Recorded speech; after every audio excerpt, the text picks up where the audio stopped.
네, 깔때기 타임이 돌아왔습니다. 네. 시즌 11, 예, 매번 아낌없이 후원해주고 계신 아삼 나눔재단 마루 180360 정남미 이사님, 허연아 팀장님, 광명진 책임님 네. 미리 감사드립니다. 그 장소를 또 대여해주고 계신 예, 오늘 네. 바쁘신 일정 관계로 네. 예, 참석을 못하신 예, 캡스톤 파트너스 송우환 대표님께도 진심으로 감사드립니다. 네, 아유, 되게 재밌는 서비스 네. 같아요. 그리고 서비스 3월에 런칭해서 고객사를 120개, 130개 네네. 확보를 하고 실제 월 1,000만 원 정도 비용을 매출을 일으키는 고객사도 생겼다는 네. 거는 고무적이죠. 네, 고무적이고 시장에서 반응을 하고 있다는 얘기 같거든요. 그러니까 이 서비스, 그러니까 회사가 궁극적으로 이제 좀 그 그리는 회사의 모양은 어떤 거예요? 그러니까 뭐 약간 벤치마크 삼고 있는 기업이 있다든지 뭐 그런 게 있으면 얘기해 주시면 좋을 것 같아요. 회사가 궁극적으로 목표로 하고 있는 네. 건 혹시 컨설팅 회사 중에 네. 베인앤컴퍼니나 네, 베인앤컴퍼니. 뭐 BCG나 네. 뭐 우리가 그냥 MBB 같은 되게 네. 큰 펌들이 있잖아요. 네. 그런 회사랑 네. PwC 컨설팅의 차이점 혹시 아시나요? 혹시 PwC PwC가 KPMG 컨설팅 뭔가 그런 재무적인 재무, 부분을 바탕으로 자문, 성장한 것 같은 느낌? 투자 자문. 맞아요. 네. 네, 네. 이런 쪽. 두 개의 그룹사가 크게 다른 거는 이제 MBB 같은 우리 흔히 말하는 이런 데는 다 전략 컨설팅 펌입니다. 네, 네. 네, 네. 그리고 제가 말한 후자인 그룹은 파이낸스 베이스로 네, 컨설팅을 그렇죠. 합니다. 저희가 봤던 건 이 파이낸스 컨설팅이 기본적으로 인력 싸움이고요. 놀리지 매니지먼트 시스템이라고 하는 네. 이 KMS, 이 사람의 지식이 서로 와전돼야 되는 거죠. 네. 이게 기본적으로 우리가 IT로 대체할 수 없을까라는 생각을 저희는 하고 있고요.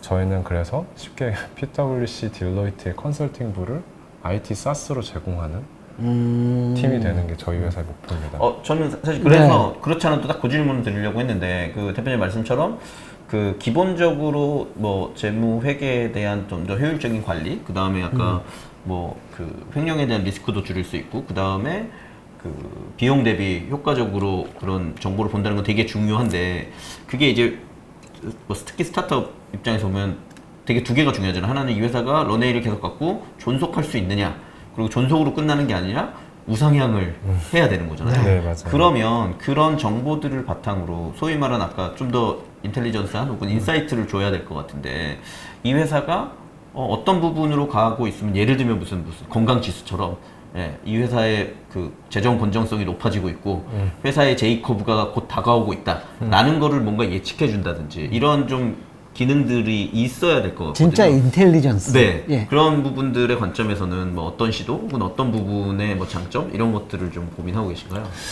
사실 저희가 시장을 시작을 할 때는 페인포인트 먼저 짚잖아요. 네. 네. 근데 제가 아쉽게도 요즘 시장에서 J커브를 그리는 스타트업보다 네.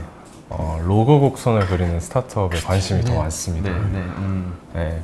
그래서 우리 회사가 실제로 요즘 스타트업 뉴스들이 굉장히 말이 많잖아요. 네. 몇 천억 투자받고 혹은 우리가 흔히 아는 너무 많은 큰 펌들이 캐시아웃이 일어나는 것에 대해서 되게 상반된 의견을 준다거나.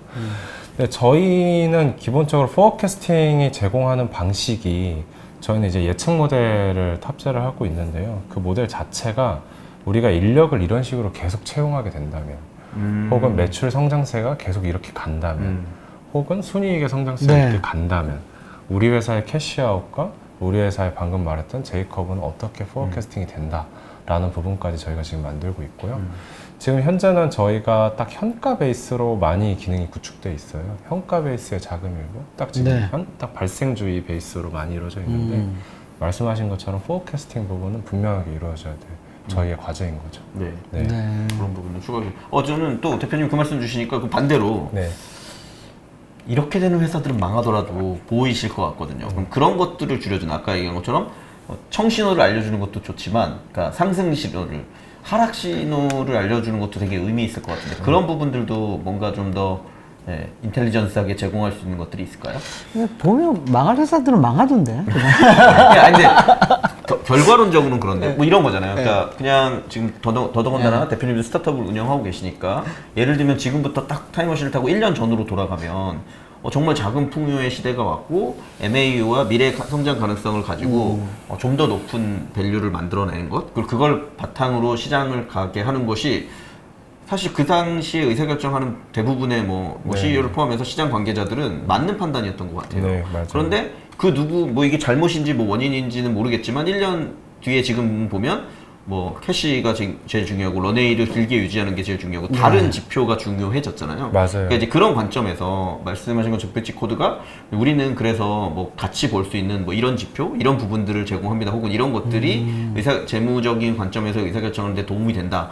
뭐 이런 뭐 좋은 장, 안 좋은 장 이런 것들을 다 겪으면서 뭔가 보여줄 수 있는 게 뭐가 있을까? 사실 저희가 솔직하게 말하면 이제 그런 부분이 아직은 솔루션으로 탑재되어 있지는 않지만 네. 저희가 그런 걸 만들 수 있는 팀을 증빙을 좀 하자면요. 가상화폐 시장에에 공포지수라는 게 있어요. 네. 그렇죠, 그렇죠. 네. 업비트에서 나오죠. 만들고 네. 있죠. 맞아요. 네. 그 업비트도 만들고 있지만 국외에도 공포지수 이런 게 굉장히 네. 많습니다. 실제로 우리가 그런 지표를 보게 되면 그런 데서 인사이트를 얻을 수 있죠. 지금은 좀 투자하기엔 좀 그런 환경이구나. 사실 저희 팀은 작년 초반 때부터 시장에 대해서 굉장히 안 좋게 봤어요. 네, 저희는 다 증권사 베이스고 금융시장에 대해서 근거나 이유는 뭐였나요, 그러면? 실물 경제 시장에 대한 이슈도 있었고요. 저는 개인적으로 여기서 제 경제에 대한 컨셉을 말하기 너무 장황하지만 기본적으로 이 사이클의 어쨌든 경제는 사이클 베이스가 훨씬 센 거고 우리나라가 성장을 이렇게 같이 계속할 수 있을까라는 거에 굉장히 의문이었고요. 저는 코로나가 사실은 우리나라의 성장 자체를 좀 뒤로 밀었다라고 저는 생각을 하거든요. 우리가 사실 돈 대출이나 이런 많은 우리의 정부 정책 자금으로 사실은 유예했죠. 유예를 했다라고 생각합니다. 그렇죠. 이건 좀 그냥 개인적인 생각인데 일본에 대한 저희가 올림픽이나 이런 것도 저는 유예됐다고 생각을 하고 있고요. 그러다 보니 이 시장에서 실질적인 가치를 내는 비즈니스나 프로덕트에 대해서 저희는 작년 초부터 너무 큰 관심을 가졌어요. 그러다 보니 사실 저희가 IR을 작년에 일찍 열었거든요. 한 돈이 좀 잘하셨네요. 떨어지지 않았는데 3월에 열었었어요, 저희가. 그때는 분위기 좋았으니까. 근데 이제 5월부터 딱 그 이슈가 딱 터지더라고요. 급격히 바뀌었죠. 네. 근데 그 이슈가 터지는데 저는 이제 VC 생태계를 잘 많이 못 봤어요. VC가 갑자기 올스탑을 하더라고요. 맞아요. 한 작년 7월부터 거의 완전히 올스타. 7월부터 나왔죠. 네. 5월부터 그런 조짐이 보였고. 네. 7월부터 올스타. 그리고 저희는 기본적으로 돈을 쓸 때 이 프로덕트의 파이프라인이 실제로 우리가 1,000원을 썼을 때 우리한테 얼마를 가져다 주지? 우리 회사의 원가는 얼마인데? 그렇죠. 이런 걸 베이스로 의사결정을 꽤 많이 하거든요. 네. 근데 전략적으로 돈을 쓰기도 해요. 애초에 그 원가를 안 보고도. 근데 좀 라운드가 지나고 나면 사실 많은 회사들이 원가율 관리는 너무 중요해지죠. 그러네요. 원가율 계산이 안 된 시리즈가 B, A가 넘어간 팀들은 대부분 이제 없어지겠죠. 아니 뭐 저도 뭐 전에 회사에서 원가 관리 안 되던 걸 제가 더 원가가 이거다라고 하니까 되게 놀랐던 그런 적도 있긴 했는데 지금 임직원이 14분 계시는데 맞아요. CFO가 계시나요? 없습니다. 아. 저희는 그러니까 그게 그러니까 본인이 만드는 그렇죠. 서비스가 브릿지 코드는 어떻게 관리하고 있나요? 그러니까 파트너스를 어떻게 활용하여 회사를 어떻게 운영하고 계신지 그러니까요. 설명해 주시면. CFO가 없는데 이걸 하잖아요. 네, 맞아요. 예. 저희도 처음에는 CFO를 뽑으려고 했었어요.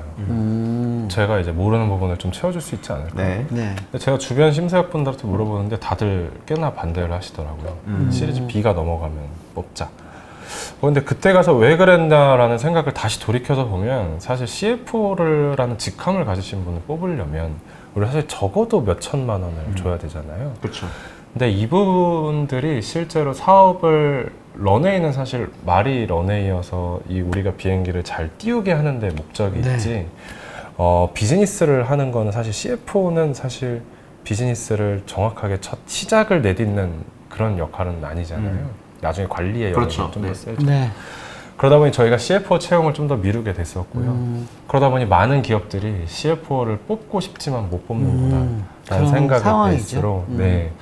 그러다 보니 저희 서비스를 통해서 CFO를 아웃소싱 할 수 없을까라는 생각도 하고 있고요. 네네, 그러네요. 네, 저희는 옆에 사실 관계 회계사 분들도 그런 부분에 있어서 이 회계사 분들의 이제 CFO를 저희가 아웃소싱 하는 것도 저희가 같이 진행을 하면서 그러네요. 그 얼리 스테이지 스타트업들은 개척이 더 중요하고 관리와 그렇죠. 수성은 그 다음이기 네. 때문에 그런 관점에서 그 저는 뭐 추가로 이런 질문을 드려야 될 것 같은데 지금 대표님이 가지고 계신 어떤 경험 백그라운드나 네. 팀 구성이나 그리고 지금 이미 만들어낸 프로덕을 가지고 하시는 부분에 있어서 부가가치를 재무적인 관점에서 뭐 관리 회계적인 관점에서 하고 있다는 건 충분히 네. 있는 것 같아요. 근데 네. 그러면 이제 그 다음 스텝으로 가기 위해서 아까 잠깐 언급하셨는데 1부 때 이게 뭐 재무 회계적인 지표 이외에도 어떤 지표들을 추가적으로 뭐 관리하거나 검토하면 이 회사의 어떤 상황에 대한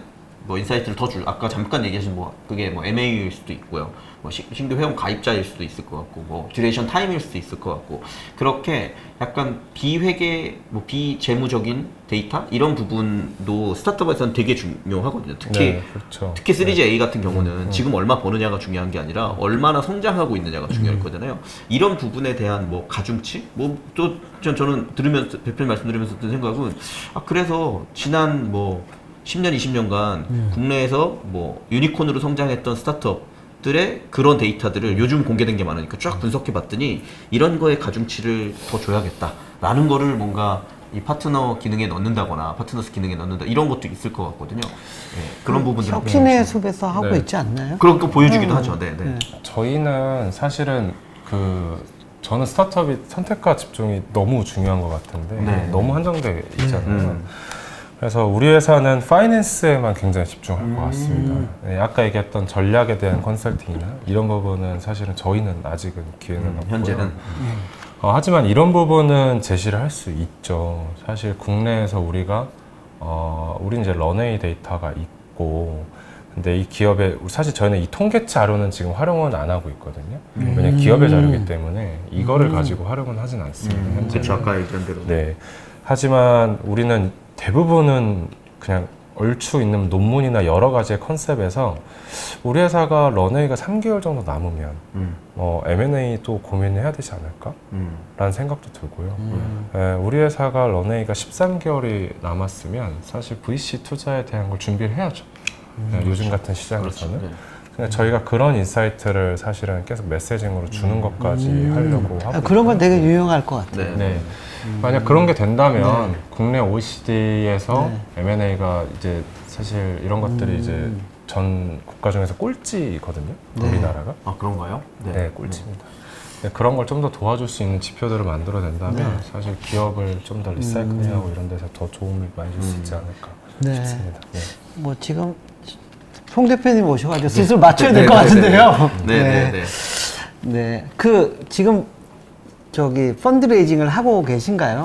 네. 저희가 사실 아까 말씀드린 런웨이 자체가 이제 그렇게 네. 뭐 짧은 팀은 아니어서 네. 펀드레이징을 막 적극적으로 돌지는 않고 있고요. 네네. 네, 다만 저희는 좋은 VC나 아니면 저희가 가려고 하는 길에 있어서 충분한 도움을 줄 수 있는 팀이 있다면 네. 저희가 아까 얘기했듯이 끊어서 한다는 것처럼 뭐 작은 금액이든 이런 거 상관없이도 다 같이 진행할 것 지금 같습니다. 끊어서 하는 시기예요? 그러면? 저희는 사실 1년 내내 IR입니다. 네, 사업 계획서가 상시 IR. 네, 버전이 매번 진짜 매일은 아니지만 매달 매주 단위로 계속 바뀌고요. 네. 그런 시장에 대해서 변화를 하고 반응이 있으면은 반응 받아서 또 피드백 받아서 정리하고 그걸 토대로 사업하는 팀입니다. 네. 알겠습니다. 네, 네. 어떻게 보셨습니까? 네, 송 오늘 대표님? 저는 대표님 말씀 들으면서 일단 금융업에 대한 경험이 있으시고 팀도 이제 그런 팀이기 때문에 본질적인 부분에 대한 확실한 경험과 노하우가 있다. 그리고 아까 지금 이 파트너스라는 서비스가 나올 때까지의 히스토리와 과정도 쭉 얘기해 주셨는데 그게 나름대로 논리적으로 잘 그렇게 판단해서 다음 스텝으로 온 것 같아서 그건 분명히 의미가 있는 것 같고요. 그리고 특히 이제 아까 얘기하신 얼리 스테이지 스타트업들이 이런 게 분명히 필요한 게 사실이거든요. 네. 그러니까 그런데 이런 게 필요할 때 두 가지 측면이 있는 것 같아요. 하나는 뭐 세무 회계라든지 영수증 처리라든지 이런 부분들이 너무 귀찮고 반복적인 일이기 때문에 그걸 잘 대행해 주겠다라는 걸 가지고 하는 스타트업들도 있고요. 네. 그 다음에 거기 안에 있는 거를 가지고 좀 더 이 금융적인 재무적인 관점에서 인사이트를 뽑아주는 거. 근데 이 후자가 당장 뭐 어떻게 보면 필요하진 않을 수 있지만 의외로 되게 요긴할 수 있다. 그러면 이제 파트너스가 그런 성과를 저는 증명해야 되는 타이밍이 아닌가라는 생각이 들고, 지금 스타트업 시장 자체가 좀 많이 어려운 시장이기 때문에 네. 어떻게 보면 다 같이 어려워서 뭐 그 브릿지 코드도 어려울 수 있지만 반대로 얘기하면 이럴 때일수록 그런 회사들에게 좀 더 좋은 인사이트를 준다라고 하면 그거는 또 되게 의미 있을 것 같거든요. 그래서 지금 이미 그 회사 도입한 회사들을 늘려가고 계시다고 하니까 앞으로 오늘 그건 좀 따로 못 여쭤봤는데 어떻게 그런 스타트업들을 잘 늘릴 것이냐, 뭐 아까 넥스트라이즈 같은 데 나가는 게 좋은 건지 아니면 그 세무사나 그 회계사무소 같은 데와 연계해서 하는 게 좋은 건지 여러 가지 그런 뭐랄까 세일즈 혹은 이거를 체험하게 하는 전략을 잘 짜시면 지금보다 일단 훨씬 더 안정적인 규모까지는 올라가실 수 있지 않을까 그런 생각이 저는 들고요. 뭐 상황에 따라서는 뭐